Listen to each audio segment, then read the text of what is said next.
matters because Texas is one of the biggest textbook purchasers in the country, buying about 50 million books for more than 5 million students. KXAN's Lindsey Bramson explains some worry these books are too liberal, but more people were upset about what they see as conservative biases. Hundreds of people filled this room, all with the same goal, to have the most accurate history books in classrooms. Don't color everyone with the same color brush. Many argue current social studies books being used in public schools all over Texas aren't diverse enough. Dalia Lugo, an associate teacher in Houston, is fighting for more pages on Latino history.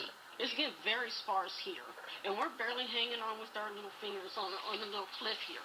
Dozens of speakers made their voices heard, including 15-year-old Caden Radcliffe. There's not so much missing as it is just trying to downplay a lot of important events. Representatives with the Texas Freedom Network released this report, citing several examples from books they say are misleading. According to the report, all of the world geography textbooks inaccurately downplay the role that conquest played in the spread of Christianity. It's just ridiculous the way the Texas State Board of Education adopts textbooks, and I hope parents are paying attention.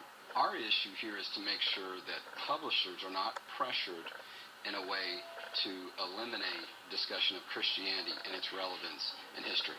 Any changes will affect textbooks for the 2014-2015 school year.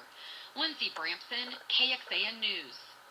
The State Board of Education will not vote to approve the new books until November. There is expected to be one more hearing before the final vote.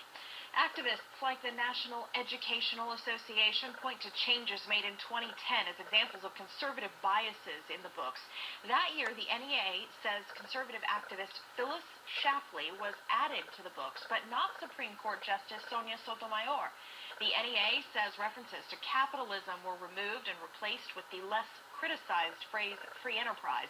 And according to the group, the word slavery was replaced when talking about the trade that brought millions of African slaves to the Caribbean and the U.S. Instead of the transatlantic slave trade, it is called the Atlantic Triangular Trade, referring to the routes many of the ships took. We reached out to UT History Chair H.W. Brands about that third change. He says while the triangular trade is a term, using it in place of slave trade is a bit of a cover-up.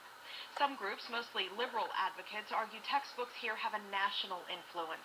Since Texas buys so many books each year, only California has as much of an impact. Still, publishers say a national textbook influence is muted.